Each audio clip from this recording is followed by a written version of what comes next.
आप सभी लोगों का स्वागत है आपके अपने YouTube channel future online classes में।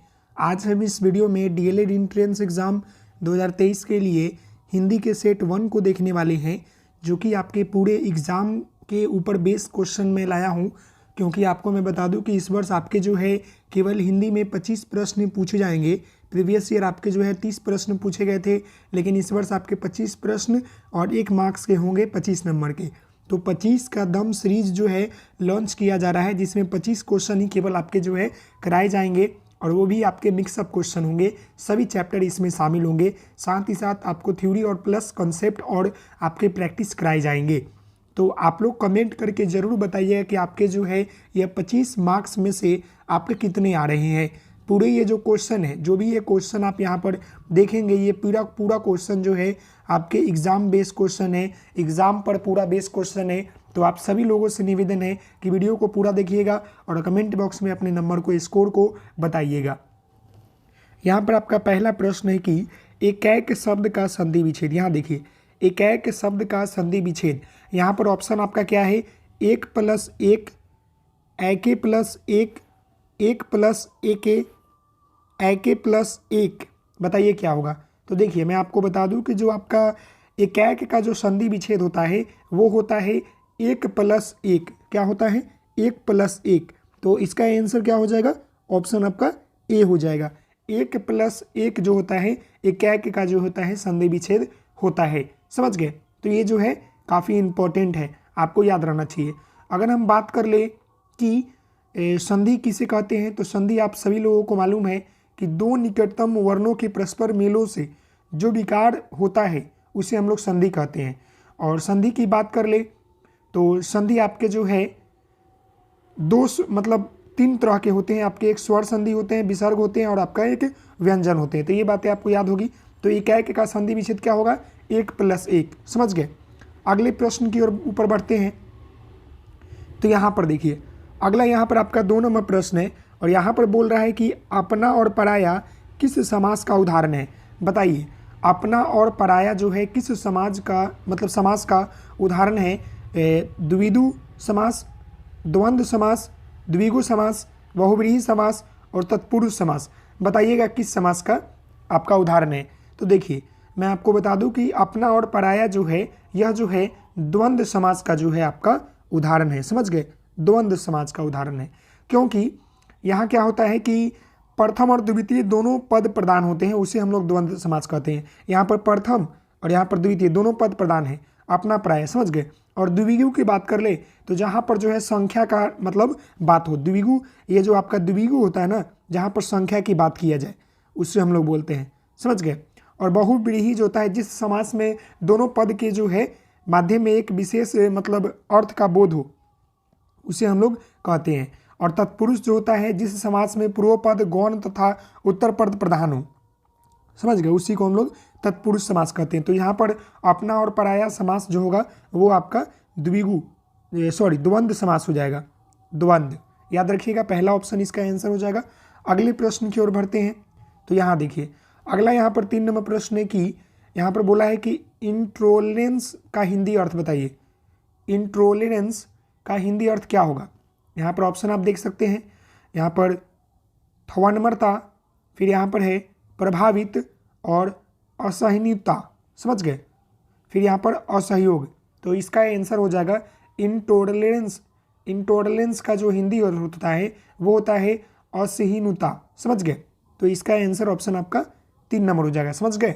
अगले प्रश्न की ओर बढ़ते हैं। तो यहाँ पर आपका अगला प्रश्न है कि क्वेश्चन नंबर 4, निम्नलिखित प्रश्न में दिए गए 4 विकल्पों में से उस विकल्प का चयन करें दिए गए मुहावरे के अर्थ सर्वश्रेष्ठ रूप से व्यक्त करता है। 1 अनार 100 बीमार। जैसे कि यहाँ पर आप देख सकते हैं 1 अनार 100 बीमार। इसका क्या आंसर होगा? यहाँ पर पहला ऑप्शन है बीमार को अनार खाने को देना, बहुत थक जाना, लिपट जाना, वस्तु एक लेने वाला अनेक। बताइए क्या होगा इसका आंसर? तो इसका आंसर ऑप्शन आपका 4 नंबर हो जाएगा, वस्तु एक लेने वाला अनेक। 1 अनार 100 बीमार का यही अर्थ होगा। समझ गए? अगले प्रश्न की ओर बढ़ते हैं। तो यहाँ पर देखिए अगला प्रश्न, यहाँ पर अगला 5 नंबर प्रश्न है कि आप लोग कमेंट जरूर कीजिएगा यहाँ पे कितने नंबर आ रहे हैं, साथ ही साथ आप लोग बताइएगा। पूरे चैप्टर को इसमें शामिल किया गया है, काफ़ी इंपॉर्टेंट आपके सेट है। यहाँ देखिए, आँख का अंधा नाम का नयन सुख लोक कृतिया का उपयुक्त अर्थ क्या होगा? आँख का अंधा नाम नयन सुख, बताइए। यहाँ पर ऑप्शन क्या है आपका? अत्यधिक प्रिय होना, आँखों में कम दिखाई देना, गुण के विरुद्ध नाम होना, सुंदर पर हानिकारक, बताइए। तो देखिए, जो यहाँ पर दिया गया है कि आँख का अंधा नाम नयन सुख, इसका अर्थ होता है गुण के विरुद्ध नाम होना। नाम अच्छा मतलब कि गुण अच्छा है और नाम उसका उल्टा, या गुण जो है खराब है लेकिन नाम अच्छा रखा गया है। वही बात है कि गुण के विरुद्ध जो है नाम होना, इसका अर्थ होता है। इसका आंसर ऑप्शन आपका 3 नंबर हो जाएगा। समझ गए? अगले प्रश्न की ओर बढ़ते हैं। तो यहाँ पर आपको बताइए कि निम्नलिखित में से शुद्ध वाक्य बताइए। अब यहाँ पर आप देख रहे हैं कि कोयल का कंठ सबसे मधुरतम है। तो यहाँ पर बताइए कि शुद्ध है कि अशुद्ध है। तो कोयल का कंठ जो है सबसे मधुरतम नहीं होता है, मधुर है। यहाँ पर क्या होना चाहिए? मधुर। समझ गए? तो ये तो हमारा गलत हो गया। दूसरा, मोहन और रीता दोनों तैर रहे हैं, बताइए। मोहन और रीता दोनों तैर रहे हैं, दोनों ठीक है, ये आपका सही लग रहा है। आगे देखिए, उसके अंदर कई दोष है, नहीं, ये गलत है। उसमें, उसके अंदर कई दोष नहीं होगा, इसका हो जाएगा उसमें। क्या हो जाएगा? उसमें कई दोष है, कई दोष है। समझ गए?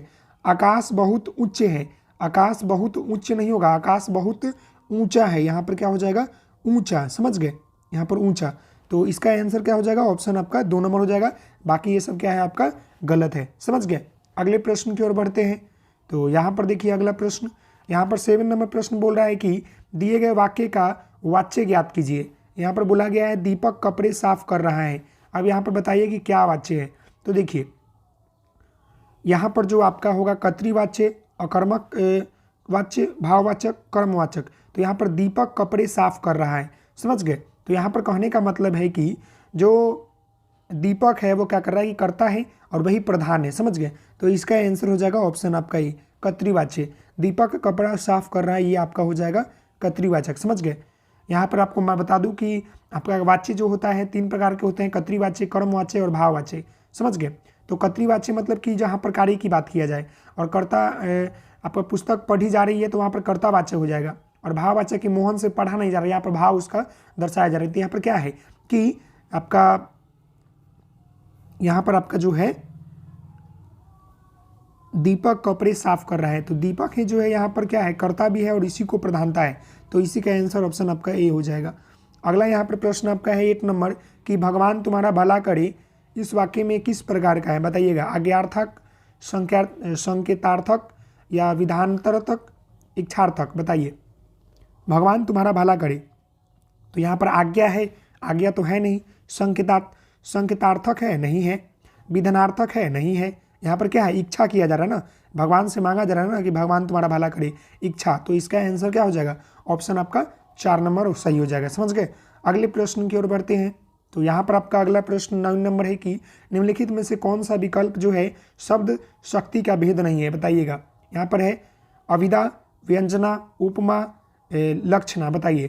तो यहाँ पर आप देख रहे हैं कि उपमा, ये देख सकते हैं यहाँ पर उपमा जो है क्या है आपका? ये जो है अलंकार का भेद है। बाकी आपका अभिधा और यहाँ पर व्यंजना और यहाँ पर लक्षणा, ये सब क्या है आपका? शक्ति का भेद है, शब्द शक्ति का भेद है। समझ गए? तो इसका आंसर हो जाएगा ऑप्शन आपका 3। अगले प्रश्न को देखते हैं। तो यहाँ पर आपका 10 नंबर प्रश्न है कि निम्नलिखित में से उपमा अलंकार किस पंक्ति में है? अब यहाँ पर देखिए, उपमा अलंकार, तो सबसे पहले तो उपमा अंक अलंकार जो है क्या कहते हैं, यह समझ लीजिए। जब किन्हीं 2 वस्तुओं में, याद रखिएगा, जब 2 वस्तु के बीच में, 2 यहाँ पर वस्तु लिख देता हूँ, 2 वस्तुओं के बीच में जो है उसके रूप, रंग, समझ गए, गुण या क्रिया और स्वभाव, मतलब जब किसी 2 वस्तु के रूप, रंग, गुण, क्रिया और आपके स्वभाव आदि के कारण जो है समानता या तुलना प्रदर्शित किया जाए, वहाँ जो है उपमा अलंकार कहते हैं। समझ गए? उपमा अलंकार उसी को कहते हैं। उपमा अलंकार के भेद बहुत सारे होते हैं, लेकिन हमें बस उतना ही जानना है कि जहाँ 2 वस्तुओं के बीच में उसके रंग, रूप, रंग, क्रिया और स्वभाव के आधार पर जो है उसमें तुलना किया जाए, उसी को हम लोग जो है उपमा अलंकार कहते हैं। समझ गए? तो तट, तमाल, तरुवर, बहुए छावी, माहुनी, मदन, दुंदगी दिन ही, हे उतरा के धन रहो तुम उतरा के पास ही, हंसने लगे तब हरी आहा, पूर्णेदु सा मुख खिल गया। तो मतलब कहने का मतलब है कि इसका अर्थ यही जो हो जाएगा कि उपयुक्त जो है विकल्प के अनुसार जो है हंसने लगा तब हरी आहा, पूर्णोदा सा सुख खिल गया। तो हंसने के एक दूसरे से क्या है यहाँ पर, उसका गुण है ना कि जब हंसा तो क्या हो गया, वो मुख खिल गया, मतलब उसका भी मुख खिल गया। तो एक दूसरे से क्या कर रहा है, उसका स्वभाव बता रहा है। तो यही इसका क्या हो जाएगा, उत्तर हो जाएगा कि उपमा उक्ति का जो उपमा अलंकार का जो यहाँ पर पंक्ति है वो क्या है, ऑप्शन नंबर आपका 4 है। समझ गए। अगले प्रश्न की ओर बढ़ते हैं। तो अगला प्रश्न यहाँ पर आपका 11 नंबर है। 11 नंबर प्रश्न बोल रहा है कि अंबर पनघट में डूबा रही तारा घट उषा नगरी, इस वाक्य में कौन सा अलंकार है। तो देखिए मैं आपको बता दूं यहाँ पर उपमा, तो यहाँ पर तुलना नहीं है, इसका पहले अर्थ समझिए। कहने का मतलब है कि आकाश स्त्री तारा रूपी घड़े को डुबा रही है, मतलब समझ गए। अंबर पनघट में डुबा रही तारा घट उषा नगरी, कहने का मतलब है कि जो आपका आकाश रूपी स्त्री है तारा, वह क्या कर रही है कि रूपी घड़े को डुबा रही है। तो इसमें आकाश का पनघट का और उषा का स्त्री का तथा तारा का घड़े का आरोप है, समझ गए। इसलिए जो है यहाँ पर आपका रूपक हो जाएगा, रूपक याद रखिएगा, रूपक अलंकार हो जाएगा, समझ गए। उपमा क्या होता है, जब तुलना किया जाए। और आपका उत्प्रेक्षा की बात कर ले तो जहाँ हम जो है उपमान न होने तथा उपमेय को ही उपमान लिया जाता है, अर्थात जहाँ पर जो है आपका अप्रस्तुति को प्रस्तुत मान लिया जाता है वहाँ उत्प्रेक्षा अलंकार होता है, समझ गए। और यहाँ पर भ्रांतिमान अलंकार कहने का मतलब है कि जब किसी पद में किसी सादृश्य विशेषण के कारण उपमेय यानी तुलना की जाए, उसको जो है हम लोग भ्रम उत्पन्न हो जाता है, उसी को हम लोग भ्रांतिमान अलंकार कहते हैं, समझ गए। तो ये क्लियर हो गया, इसका आंसर ऑप्शन बी हो जाएगा। अगले प्रश्न की ओर बढ़ते हैं। एकदम रियल प्रश्न के ऊपर बेस है ये प्रश्न, आपका इसी तरह के एग्जाम में प्रश्न आएंगे। यहाँ देखिए निम्नलिखित प्रश्न में 4 विकल्प दिए गए हैं, उस विकल्प का चयन करें और दिए गए पंक्ति उचित अलंकार रूप से अच्छा विकल्प दे। मतलब कि अलंकार ढूंढना है। ले चला साथ में तुझे कनक, जयो भिक्षुक लेकर स्वर, बताइए यहाँ पर क्या होगा। सबसे पहले जो इसको समझिए कि ले चला साथ में तुझे कनक, जयो भिक्षुक लेकर स्वर्ण, समझ गए। तो यहाँ पर क्या है, यहाँ पर जो इसका मतलब है कि मतलब कि शब्द का जो प्रयोग किया गया है कनक, और इस पंक्ति में जो है मनु जनु जावे इत्यादि का जो है यहाँ पर उत्प्रेक्षा अलंकार हो जाएगा, समझ गए। तो ये जो है आपका उत्प्रेक्षा अलंकार हो जाएगा। इसका आंसर ऑप्शन आपका 4 नंबर हो जाएगा। ले चला साथ में तुझे कनक, जयो भिक्षु लेकर स्वर, समझ गए। उपयुक्त काव्य पंक्ति में जो है जयो शब्द का प्रयोग हुआ है एवं कनक उपमेय में स्वर्ण उपमान के होने की कल्पना हो रही है, तो इसीलिए जो है ये आपका उत्प्रेक्षणा अलंकार हो जाएगा, समझ गए, उत्प्रेक्षा अलंकार। अगले प्रश्न की ओर बढ़ते हैं। तो यहाँ पर अगला प्रश्न आपका 13 नंबर है कि बोल रहा है कि चौपाई छंद में कितने चरण होते हैं। तो देखिए चौपाई आपके चरण में जो है 4 कितने होते हैं, 4 चरण होते हैं, समझ गए, 4। अगर यहाँ पर मात्राई की बात बोलता, मात्राई की तो 16 होते हैं, लेकिन चरण की बात किया है तो यहाँ पर 4 होगा। इसका आंसर ऑप्शन आपका 3 हो जाएगा। अगले प्रश्न को देखते हैं। तो अगला प्रश्न यहाँ पर बोला गया है कि गणों की संख्या कितनी मानी जाती है, बताइए। गणों की संख्या जो है ये आपका जो है 10, 8, 13, 20, तो इसका आंसर हो जाएगा ऑप्शन 2, 8 माना जाता है। गणों की संख्या क्या होता है आपका 8 माना जाता है। अगले प्रश्न की ओर बढ़ते हैं। तो यहाँ पर अगला प्रश्न आपका 15 नंबर है कि जुगुप्सा किस रस का स्थायी भाई है। स्थायी मतलब भाव है, बताइए। तो आप स्थायी भाव याद रख लीजिएगा। अगर हम बात कर ले एक एक करके आपको मैं बता दूं, अगर यहाँ पर श्रृंगार की बात कर ले तो श्रृंगार का आपका रति होता है, समझ गए। अगर यहाँ पर करुण की बात कर ले तो करुण का आपका शोक होता है, शोक। जहाँ पर हास्य की बात कर ले तो या मतलब हास्य रस क्या होता है, तो वहाँ पर हास्य होता है। अगर भयानव का बात करें तो यहाँ पर भय होगा। फिर अगर वीर की बात कर ले तो वीर क्या होता है, उत्साह होता है। फिर यहाँ पर जो है शांत की बात करें तो यहाँ पर निवेदन होगा। अगर अद्भुत की बात करें तो आश्चर्य होगा, समझ गए। फिर अगर हम विभत्स की बात करें तो यहाँ पर हमारा जुगुप्सा, समझ गए, जुगुप्सा, यहाँ पर हमारा जुगुप्सा हो जाएगा। और हमारा भक्ति का होगा, भक्ति का तो यहाँ पर अनुराग हो जाएगा। देखिए सब में लिख दिया ना। एक और आपका बच गया वात्सल्य। वात्सल्य की हम लोग बात कर ले तो वात्सल्य का आपका रति होता है। तो इतने सारे आपके रस है, तो इसका क्या हो जाएगा, जिगुप्सा का अभी मैंने बताया, जिगुप्सा का ही हो जाएगा आपका विभत्सो। समझ गए। तो इसका आंसर ऑप्शन आपका 3 हो जाएगा। अगले प्रश्न को देखते हैं। तो यहाँ पर देखिए अगला प्रश्न है कि श्रृंगार रस का स्थायी भाव बताइए। तो श्रृंगार का क्या होता है, अभी हमने देखा है कि क्या होता है, रति होता है। तो इसका आंसर क्या हो जाएगा, ऑप्शन आपका सी हो जाएगा। समझ गए। अगले प्रश्न की ओर बढ़ते हैं। तो अगला प्रश्न यहाँ पर 17 नंबर है कि जिस काव्य पंक्ति में स्वच्छता, सरलता और सहज ग्रहणता में उसके कौन सा गुण होगा, ओज, माधुर्य, प्रसाद और कांति। तो देखिए जहाँ भी जो है स्वच्छता, सरलता और सहज की मतलब बात किया जाए तो वहाँ पर प्रसाद होगा। समझ गए। तो इसका आंसर ऑप्शन सी 3 हो जाएगा। अगले प्रश्न को देखते हैं। तो अगला प्रश्न यहाँ पर 18 नंबर है कि देखिए यहाँ पर कि नदी बहती जा रही है, रेखांकित पदबंध पहचानिए। नदी क्या कर रही है, बहती जा रही है। यहाँ पर संख्या, क्रिया, विशेषण, पदबंध, सर्वनाम, पदनाम बताइए क्या है। तो देखिए नदी बहती जा रही है तो यहाँ पर जो होगा क्रिया पदबंध होगा। क्यों, क्योंकि यहाँ जो है मतलब जब कई क्रियाओं मिलकर एक क्रिया का पद मतलब कार्य करे तो उसे हम लोग जो है क्रिया कहते हैं, क्रिया पदबंध कहते हैं। तो इसका आंसर ऑप्शन 2 हो जाएगा। समझ गए। अगला यहाँ पर है पुरस्कार में कौन सी संधि है, स्वर संधि, व्यंजन, विसर्ग और दीर्घ बताइए। तो देखिए पुरस्कार में जो है ना आपका यहाँ पर कि विसर्ग है, क्योंकि हम जब पुरस्कार को तोड़ेंगे ना तो ये हो जाएगा पूरा प्लस कार्ड। समझ गए। इसीलिए जो है ये हो जाएगा आपका विसर्ग। समझ गए। विसर्ग के साथ जो है स्वर या व्यंजन के मेल से विकार उत्पन्न होता है। तो इसका आंसर हो जाएगा ऑप्शन सी, मतलब 3 नंबर।